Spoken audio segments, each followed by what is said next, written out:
اللہ تبارک و تعالی نے قرآن مجید میں فرمایا ہے کہ وَلَقَدْ كَرَّمْنَا بَنِي آدم، بے شک ہم نے جناب آدم کے بیٹے کو فضیلت عطا فرمائی ہے، کرامت کا تاج عطا کیا ہے، اشرف المخلوقات بنایا ہے، ساری مخلوق سے زیادہ اس کو عزت عطا فرمائی ہے۔ انسان ہونے کے ناطے تمام انسان نہ صرف یہ کہ برابر ہیں بلکہ قابل احترام ہیں۔ اللہ تبارک و تعالی نے سب کا اعزاز رکھا ہے، سب کو فضیلتوں سے نوازا ہے، لیکن دنیاوی زندگی کے اندر اللہ تبارک و تعالی نے ان کی تقسیم کر دی ہے۔ کسی کو آقا بنا دیا ہے، کسی کو غلام بنا دیا ہے، کسی کو فیکٹری کا مالک بنا دیا ہے، کسی کو وہاں پہ مزدور بنا دیا ہے۔ اور یہ تقسیم اللہ تعالیٰ نے اپنے فضل سے کی ہے نظام قدرت کو چلانے کے لیے، نظام زندگی کو چلانے کے لیے۔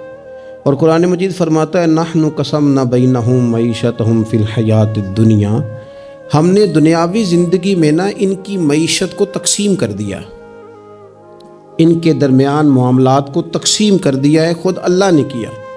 ورفعنا بعضہم فوق بعض درجات، اور بعض کو بعض سے درجوں میں فضیلت عطا کر دی۔ ہم نے خود تقسیم کیا ہے، مالک نے تقسیم کیا ہے۔ وہ فرماتا ہے ہم نے بانٹا ہے خود، یہ تمہارا نظام زندگی کہ بعض کو درجوں میں فضیلت دے دی ہے۔ یہ تقسیم، یہ کار حیات اس لیے تاکہ نظام زندگی کو چلایا جائے۔ ایک شخص کو اللہ تبارک و تعالی نے بادشاہ بنایا ہے اور ایک کو اس کا دربان بنایا ہے۔ یہ تقسیم اس لیے کی ہے کہ ظاہر ہے سارے تو بادشاہ نہیں بن سکتے، اور کسی نہ کسی نے دربان بھی بننا ہے۔ حکم کیا ہے؟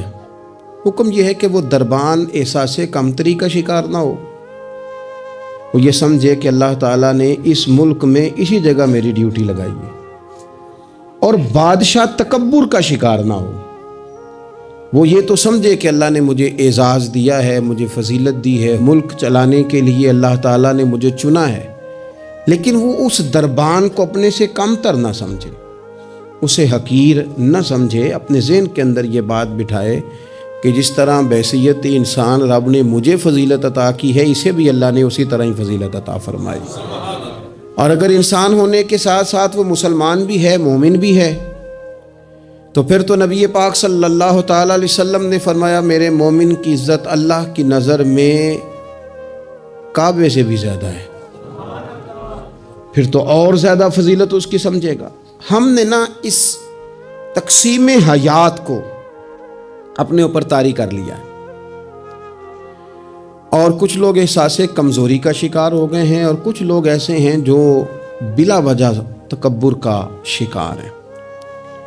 انسان کو یہ حکم دیا گیا ہے کہ وہ جہاں بھی ہے وہ اللہ کا بندہ بن کے وقت گزارے، اس کے ذہن اور نظریات ٹوٹے نہ، بکھرے نہ، وہ یہ سمجھے کہ اللہ تبارک و تعالیٰ نے اگر کچھ مجھے دیا ہے تو اپنے فضل سے دیا ہے۔ ہمارے ہاں یہ ہوتا ہے کہ اگر کسی شخص کو کوئی چیز خدا اپنے فضل سے دیتا ہے تو وہ اسے نہ اپنا حق سمجھنے لگتا ہے، اور وہ محسوس کرتا ہے کہ یہ معاذ اللہ مجھے ملنی ہی چاہیے تھی، میں اسی کا حقدار تھا۔ وہ چیز پھر اس بندے کو بعض اوقات تکبر میں مبتلا کرتی ہے، بعض اوقات خود پسند بنا دیتی ہے، اور بعض اوقات جو اس کی بہترین صلاحیتیں ہوتی ہیں وہ صلاحیتیں زنگ آلود ہو جاتی ہیں، اخلاقی کمزوریاں اس کے اندر جڑ پکڑ جاتی ہیں۔ محبوب سبحانی حضرت غوث اعظم صمدانی شیخ عبد القادر جیلانی رضی اللہ تعالیٰ عنہ ارشاد فرماتے ہیں کہ تو جہاں بھی ہو نا اپنی سوچ کو عاجزی والی بنا۔ آپ فرماتے ہیں اگر تیری عمر زیادہ ہے اور تیرے سامنے ایک شخص کھڑا ہے جس کی عمر تھوڑی ہے، تو اپنے ذہن میں یہ بات بٹھا کہ اس کی عمر تھوڑی ہے تو غلطیاں بھی تو تھوڑی ہیں نا۔ اور اگر تیرے سامنے کوئی شخص کھڑا ہے، تیری عمر تھوڑی ہے، اس کی زیادہ ہے، تو پھر یہ ذہن بنا لے کہ اگر اس کی عمر زیادہ ہے تو اس کی نمازیں بھی تو زیادہ ہیں نا، تلاوتیں بھی تو زیادہ ہیں نا، خیرات بھی تو زیادہ ہے نا، عمر جو زیادہ ہے۔ اور اگر تو ان پڑھ ہے اور تیرے سامنے عالم کھڑا ہے تو اس ترتیب سے عاجزی پیدا کر لے کہ وہ چونکہ عالم ہے تو میں تو بہت سارے کام اپنی جہالت کی وجہ سے غلط کر لیتا ہوں، لیکن وہ عالم ہے تو اپنے علم کی بنیاد پر یقیناً وہ مجھ سے زیادہ خیر کٹھی کر رہا ہے۔ اور اگر تو عالم ہے اور تیرے سامنے جاہل کھڑا ہے تو پھر بھی تو اپنی طبیعت میں عاجزی لا، اور تو یہ ذہن بنا کہ وہ اگر کوئی غلطی کرے گا بھی تو اپنی جہالت کی وجہ سے کرے گا، تو مجھے تو پتہ ہے سارا، ایسا نہ ہو کہ میرا گناہ ڈبل لکھ دیا جائے۔ اب جہاں ہیں جس ترتیب سے ہیں اس ترتیب سے ہی اپنی طبیعت کے اندر عاجزی لائیں۔ نبی پاک صلی اللہ تعالی علیہ وسلم نے فرمایا، حضرت عبداللہ ابن مسعود رضی اللہ تعالیٰ عنہ حدیث کے راوی ہیں، حضور نے فرمایا جس کے دل میں رائی کے دانے کے برابر بھی تکبر ہوا وہ شخص جنت میں نہیں جائے گا۔ تو عرض کی یا رسول اللہ صلی اللہ علیہ وسلم، ایک آدمی اچھا لباس پہنتا ہے، اچھا بن کے رہنا چاہتا ہے، صاف ستھرا بن کے رہنا چاہتا ہے، تو کیا یہ بھی تکبر ہے؟ تو سرکار نے فرمایا نہیں، اللہ تو خوبصورت ہے، خوبصورتی کو تو پسند فرماتا ہے۔ تو یا رسول اللہ صلی اللہ علیہ وسلم پھر تقسیم کس طرح کریں؟ تکبر کے مفہوم کو کیسے سمجھیں؟ تو دو باتیں نبی پاک علیہ السلام نے ارشاد فرمائیں، سارے عنوان کو ان دو باتوں میں سمجھا جا سکتا ہے۔ محبوب فرمانے لگے تکبر تو یہ ہے کہ بندہ حق قبول نہ کرے اور دوسرے بندوں کو اپنوں سے حقیر سمجھے۔ اگر تیرا کوئی بھی کمال قبول حق میں رکاوٹ بن گیا تب تو متکبر ہے، اور اگر کسی بھی مقام پر جا کر تو کسی کو حقیر سمجھنے لگ گیا ہے پھر تو متکبر ہے۔ ورنہ اچھا لباس پہننے سے بندہ متکبر نہیں ہوتا، اچھی گاڑی میں بیٹھنے سے بندہ متکبر نہیں ہوتا، اچھے گھر میں رہنے سے بندہ متکبر، بلکہ حضرت باجید بستامی رحمۃ اللہ علیہ تو یہاں تک فرماتے ہیں کہ میں نے بہت بڑے بڑے مکانوں میں درویش بستے دیکھے اور میں نے بڑے بڑے جبوں کے اندر تکبر کو ملاحظہ کیا، غرور دیکھا میں نے وہاں۔ عزیز دوستو، اپنے ذہنی سطح اس طرح کی بنائی جائے کہ مزاجوں میں ٹھہراؤ رہے، طبیعتوں میں ہمیں نہ دو تین چیزیں بڑا پریشان کرتی ہیں۔ بعض لوگ ایسے ہیں جو کسی بڑی برادری میں جس کو وہ بڑا سمجھتے ہیں، باقی تو اللہ کو پتہ ہے نا بڑا کون ہے۔ کسی بڑے قبیلے میں جس کو دنیا میں بڑا گردانا جاتا ہے، اس میں اگر وہ پیدا ہو گئے نا تو ان کا یہ گمان بن گیا ہے کہ شاید میرا یہ حق تھا، تو چونکہ مجھے اللہ نے پیدا یہاں کیا ہے تو معاذ اللہ میرا حق بنتا ہے میں تکبر کروں۔ بار بار اپنے لفظوں میں، جملوں میں، اپنے رویوں میں اس بات کا وہ اظہار کرتے ہیں۔ کچھ لوگوں کو اللہ تعالیٰ دولت دیتا ہے، دولت اگر محنت سے ملتی تو سب سے زیادہ مزدور کے پاس ہوتی ہے، کیونکہ وہ سب سے زیادہ محنت کرتا ہے۔ یہ تو خدا کے فضل سے ملتی ہے۔ اب جس کو مل جاتی ہے وہ سمجھتا ہے مجھے ملنی ہی چاہیے تھی، ملنی چاہیے تھی، اب وہ کسی تکبر کا شکار ہو جاتا ہے۔ حالانکہ مالک بڑا بے پرواہ ہے، صبح کے تخت نشین شام کے مجرم ٹھہرے، ہم نے پل بھر میں نصیبوں کو بدلتے دیکھا۔ ایک منٹ لگتا ہے انسان کمزور ہو جاتا ہے۔ تو لوگ دولت کے زور پر اپنے آپ کو تکبر کا شکار کر لیتے ہیں، اور بعض لوگوں کو اللہ تعالیٰ اپنے فضل سے علم عطا کرتا ہے، اور اس سے مراد صرف دینی علم ہی نہیں، اگر کسی کے پاس کوئی دنیاوی ڈگری ہے، دنیاوی، میں بڑے ادب سے عرض کروں گا، میں بڑے زمانے سے کچھ نہیں تو مجھے 20 سال ہو گئے ڈاکٹروں کا چکر لگاتے، والد صاحب بیمار تھے، والدہ بیمار تھیں، خود جانا پڑا، کبھی بچوں کو لے کے جانا پڑا۔ میں نے لہجوں میں بعض جگہ پہ غرور دیکھا، لہجوں میں، یعنی ڈاکٹر کے دو میٹھے بول نہ بندے کی طبیعت ٹھیک کر دیتے ہیں، لیکن وہ اس کے لہجے میں، اب چونکہ وہ ڈاکٹر ہے اور جناب مجھے تکلیف ہے، میں ذرا جلدی چیک کرانا، سب کو تکلیف ہی ہوتی ہے، سارے تکلیف سے ہی آتے ہیں، باہر بیٹھو دیکھ لیتے ہیں۔ علم اس کا نام ہے کہ دوسروں کو جاہل سمجھا جائے، علم اس کا نام ہے کہ آپ کو شعور ہی نہ آئے، علم تو آگہی سکھاتا ہے۔ اگر کوئی عالم ہو کر اپنی ماں کے پیر نہیں دباتا تو پھر اس کے علم نے اسے کچھ بھی نہیں سکھایا، اس کے علم نے اسے کچھ بھی نہیں بتایا۔ اگر عالم ہو کر اپنے باپ کا حیا نہیں کرتا تو پھر یہ کورس ہیں، اس نے لفظ سیکھے ہیں ایڑے ترچھے، اسے سمجھ ہی نہیں آئی لوگوں سے پیار کیسے کرنا تھا۔ آپ کی چیزیں آپ کے اندر روشنی پیدا کریں، آپ کا شعور آپ کو تازہ کرے۔ دیکھیں نا، جتنا پھل زیادہ لگ گیا ٹہنی اتنی جھک گئی. حضرت عبداللہ بن عمر رضی اللہ تعالیٰ عنہ اور حضرت عبداللہ بن عمر دونوں بیٹھے تھے. ایک صحابی ہیں عبداللہ بن عمر بن عاص رضی اللہ تعالیٰ عنہ، اور ایک سیدنا فاروق اعظم کے بیٹے ہیں جن کو عبداللہ بن عمر کہا جاتا ہے. دونوں بیٹھے تھے. عبداللہ بن عمر اٹھ کے چلے گئے تو عبداللہ بن عمر نے رونا شروع کر دیا. دیر تک روتے رہے. اللہ کرے کسی کو کوئی ایسا یار ملے جسے مل کے بندہ روئے. ایک باری میریاں اکھیاں چوں اونا نے اتھرو پونجے سن، ہن تے چسکا پہ گیا رونے دا تے ہر ویلے آ ہو زاری دا. وہ چلے گئے اور انہوں نے رونا شروع کر دیا. روتے جا رہے ہیں. بچوں نے کہا کیوں روتے ہو؟ کہنے لگے یار وہ عجیب بات بتا گیا ہے. وہ کہتا میں نے حضور علیہ السلام سے خود سنا ہے کہ جس کے دل میں رائی کے دانے کے برابر تکبر ہو جنت میں نہیں جائے گا. روتا ہوں، انسان ہوں، کبھی کوئی بات ہو ہی جاتی ہے، کبھی کوئی پریشانی ہو ہی جاتی ہے. پھر اپنے ارد گرد والوں سے کہنے لگے دعا کرو رب عاجزی کی توفیق دے دے، اللہ بڑے بول سے بچا لے. عزیز بھائیوں، مزاجوں کے اندر حضرت شیخ سعدی رحمت اللہ، میں نے کچھ لوگوں کو دیکھا ہے اگر کوئی نیک کام کر لیتے ہیں نا تو پھر وہ کہتے ہیں چونکہ میں نے کیا لہذا ساری دنیا فوراً یہ کرے. آپ یہ کیوں نہیں سمجھتے کہ رب نے آپ کو توفیق دی ہے تو آپ عاجز ہو جائیں اللہ کے بندے، آپ عاجزی اختیار کریں. وہ کہتے ہیں چونکہ میں کرتا ہوں لہذا میں اب اتنا بڑا آدمی ہوں تو فلانے بندے تو ٹھیک ہی نہیں. حضرت سعدی شیرازی کہتے ہیں کہ تہجد کا ٹائم تھا. پرانے زمانے میں نا لوگ مسافر اکثر رات مسجدوں میں آ کے گزارتے تھے. تو کہتے ہیں مسجد میں لوگ سوئے ہوئے تھے سارے، تہجد کا ٹائم تھا، میں تہجد کی نماز پڑھ رہا تھا، میرے والد بھی ساتھ تھے. تو میں نے اپنے ابا جی سے کہا یہ دیکھو کتنے بد نصیب ہیں، نفلوں کا ٹائم ہے اور یہ سوئے ہوئے ہیں، کتنے بد نصیب ہیں. میں تہجد پڑھ رہا ہوں، اللہ اللہ کر رہا ہوں، یہ سوئے ہوئے ہیں. تو فرماتے ہیں میرے والد کہنے لگے کاش تو بھی سویا ہی رہتا، لوگوں کے کپڑے تو نہ پھاڑتا. کاش تو بھی، تیرا سونا ہی بہتر تھا، اس تہجد سے تو سویا ہی رہتا تو بہتر تھا، کپڑے تو نہ پھاڑتا لوگوں کے. او خدا کے بندے اگر تو نے پڑھی ہے تو تیرا اور رب کا رشتہ ہے، اس کی بنیاد پر تو دوسروں کو حقیر جاننے لگ گیا ہے. اس کی بنیاد پر علم پڑھے دا مان نہ کریے ماتا کھی میں پڑھیا، او جبار کہار کہاوے متے روڑ دے میں دودھ کڑیا.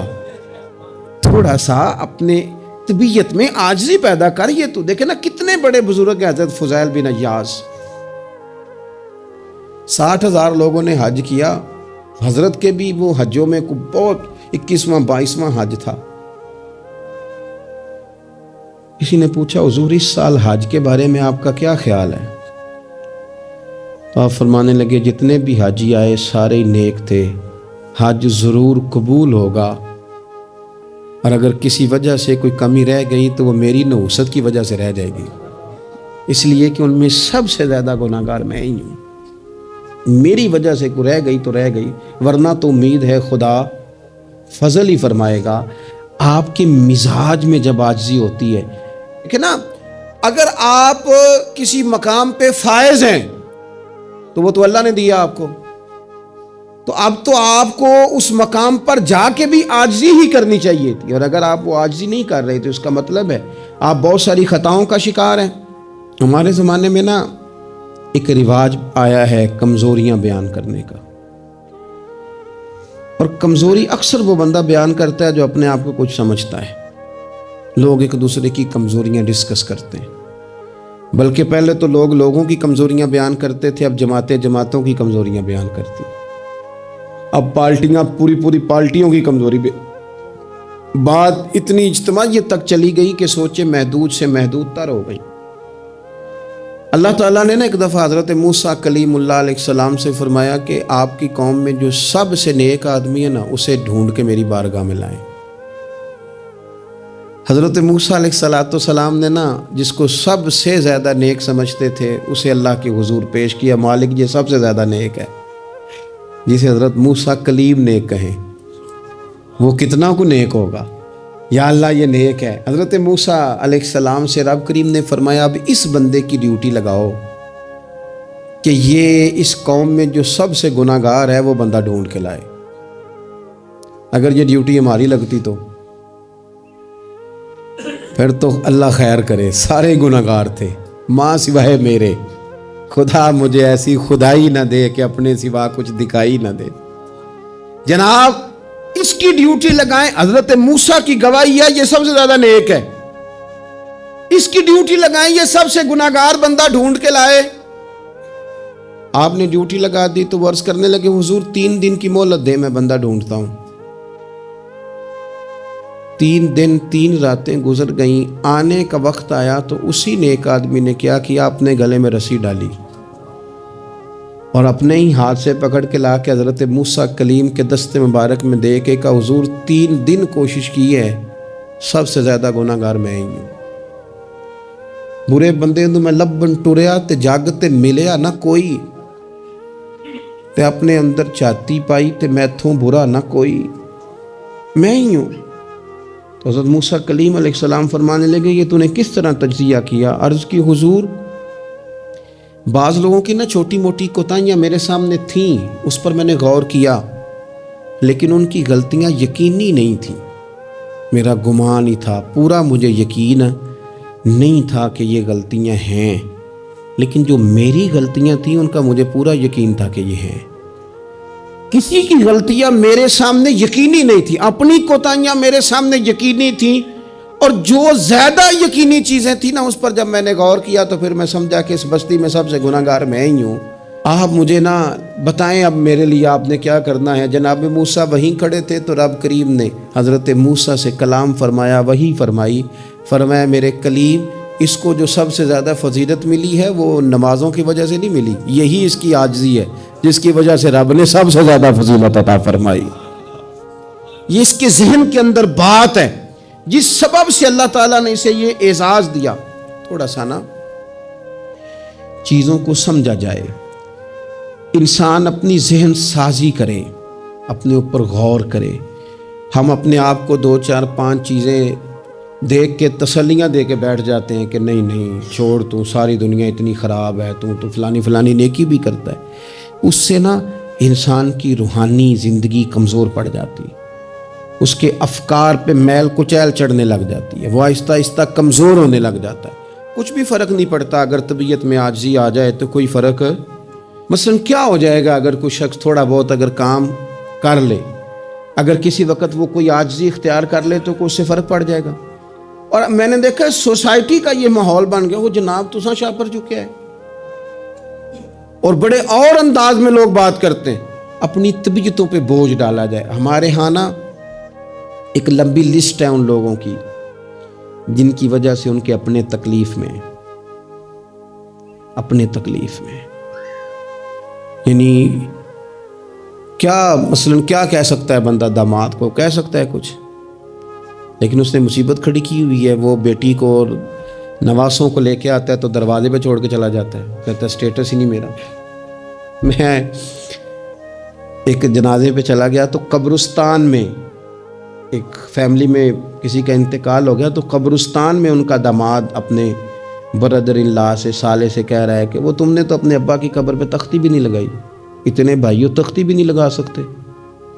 وہ کہنے لگا بھائی جان بس وہ مصروفیت رہی ہے، قبر تو پکی کرا دی تھی تو بس تھوڑے دنوں میں لگوا دیتے ہیں۔ وہ بیچارہ نا ادھر ادھر میری طرف بھی دیکھ رہا ہے کہ لوگ سن، اور وہ ڈٹائی سے باتیں کیے جا رہا ہے کیونکہ وہ داماد ہے، ان کی بیٹی گھر ہے، مفت کی بلیک میلنگ ہے۔ وہ بندہ چلا گیا، میں نے اس کا بازو پکڑ کے سائڈ پہ کر لیا، میں نے کہا یار تجھے قبروں میں بھی اللہ نہیں یاد آیا؟ یہ مفت کی جو آزمائشیں ہم لوگوں کو ڈالتے ہیں نا، اس سے بچیں۔ بلا وجہ کہ جناب وہ مجھے پوچھا نہیں تو مجھے جناب دیا نہیں تو میری بھی کوئی حیثیت تھی، آپ اس طرح نہ گنوائیں۔ ان سے چیزیں چھلکتی ہیں، ان سے محسوس ہوتا ہے کہ آپ چھوٹے آدمی، اس سے محسوس ہوتا ہے کہ ہم کمزور پڑ گئے، ہم نے کس بنیاد پر لوگوں کو لوٹنا اور تاڑنا اور لتاڑنا شروع کر دیا۔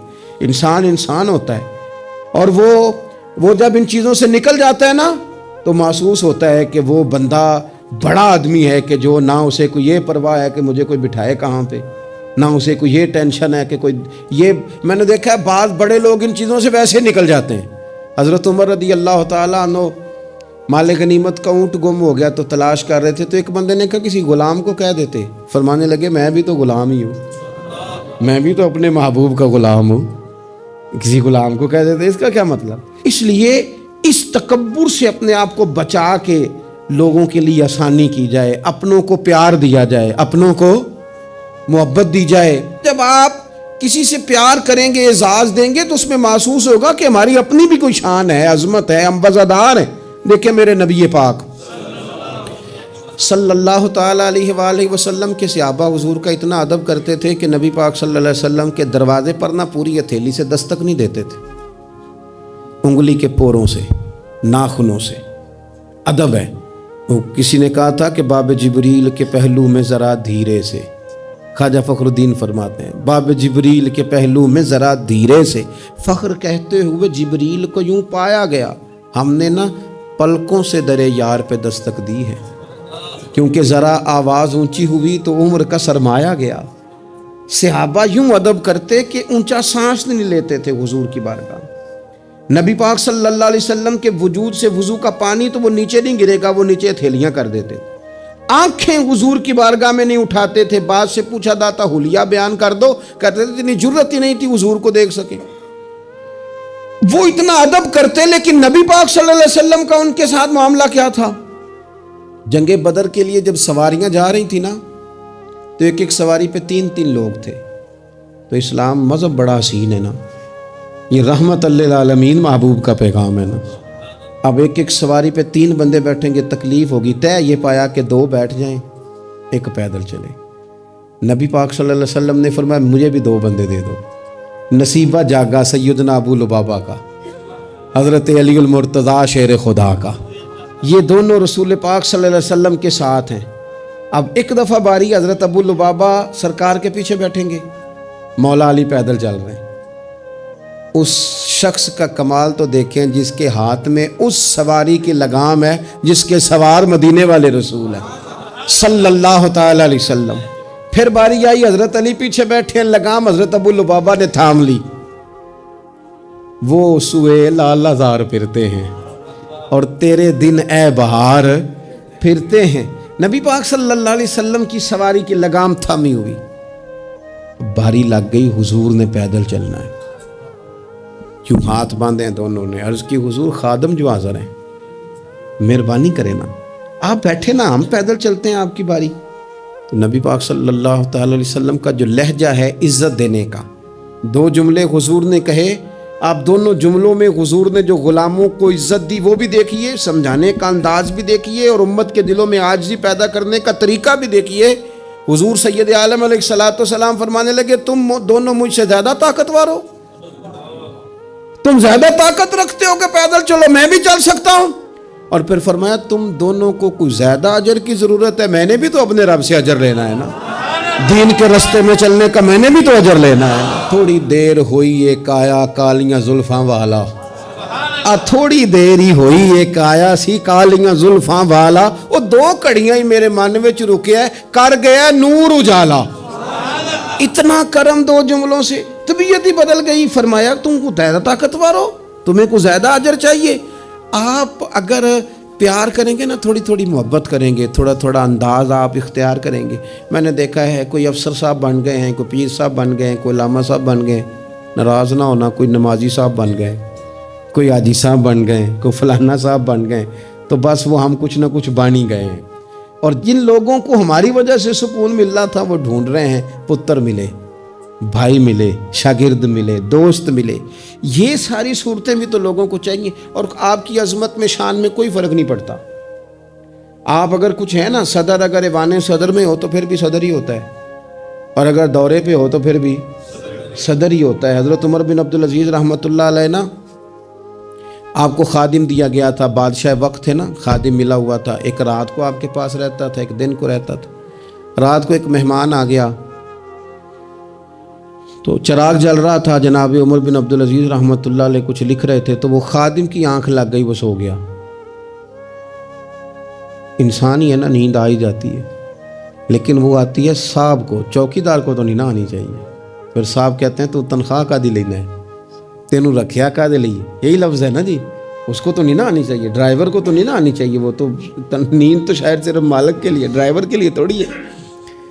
تو اس کی آنکھ لگ گئی، اسے نیند آ گئی۔ خادم کو. حضرت عمر بن عبدالعزیز وہ چراغ جل رہا تھا تو وہ گل ہونے لگ گیا, بجھنے لگ گیا. مہمان کہنے لگا حضور میں ٹھیک کر دوں, فرمانے لگے نہیں, مہمانوں سے خدمت نہیں لیتے. خادم کو جگا دے, فرمانے لگے جاگتے رہتا ہے, آج ہی سو گیا ہے, کسی وجہ سے تھک گیا ہو. حضرت عمر بن عبدالعزیز خود اٹھ کے گئے, چراغ کی بتی ٹھیک کی, سلائی کے ساتھ دوبارہ جلایا, آ کے بیٹھ گئے. اب ظاہر ہے کہ بادشاہ سے ملنے کو بادشاہ ہی آیا ہوگا, کوئی وزیر ہی آیا ہوگا, تو اس نے اپنے لیول کی بات کی. کہنے لگا حضرت صاحب اس کو کس لیے رکھا ہوا ہے, سو گیا, اس کو جگاتے. تو وہ تو بڑی جلال میں بات کر رہا تھا نا, اور وہ بڑا تنقید کا اس کا لہجہ تھا کہ اس کو کیوں نہیں اٹھایا. تو حضرت عمر بن عبدالعزیز اس کو نارمل زندگی میں لے آئے واپس, اس کو کھینچ کے دوبارہ دنیا پہ لے آئے, زمین پہ. فرمانے لگے تو اتنا کیوں پریشان ہوتا ہے, میں جب چراغ ٹھیک کرنے گیا تھا تب بھی عمر بن عبدالعزیز ہی تھا, اور جب واپس آیا ہوں ٹھیک کر کے تو پھر بھی عمر بن عبدالعزیز ہی ہوں. مثلا میری کون سی سائیڈ ادھر گئی ہے, میں وہی ہوں. خدا کے بندے کیا ہو گیا, وہی ہوں. تو کس پریشانی کا شکار ہو گیا, میں وہی ہوں. دانش مندان دا کم ناہی, دل دنیا تے لانا, اس ووٹی تے لکھ خامد کیتے, جو کیتا سو کھانا. بڑے بڑے عہدے ملتے ہیں دنیا, بڑے بڑے جاگیردار ہوتے ہیں, پھر وہ چلے جاتے ہیں. تو دانش مند آدمی دل نہیں لگا کے بیٹھ جاتا. اس لیے لہجوں میں عاجزی, انداز میں عاجزی, رویے میں عاجزی, بولنے میں عاجزی, بات کرنے میں عاجزی, کسی سے ملنے میں عاجزی, کسی سے لینے میں بھی عاجزی اور عطا کرنے میں بھی عاجزی, اور نظروں میں بھی عاجزی, ذہنوں میں بھی عاجزی, دل میں بھی عاجزی. اور یہ کہاں سے ملے گا, یہ دروازہ رسول سے ملے گا. تیری صورت تیری سیرت زمانے سے نرالی ہے, اور تیری ہر ایک ادا پیارے ادائے بے مثالی.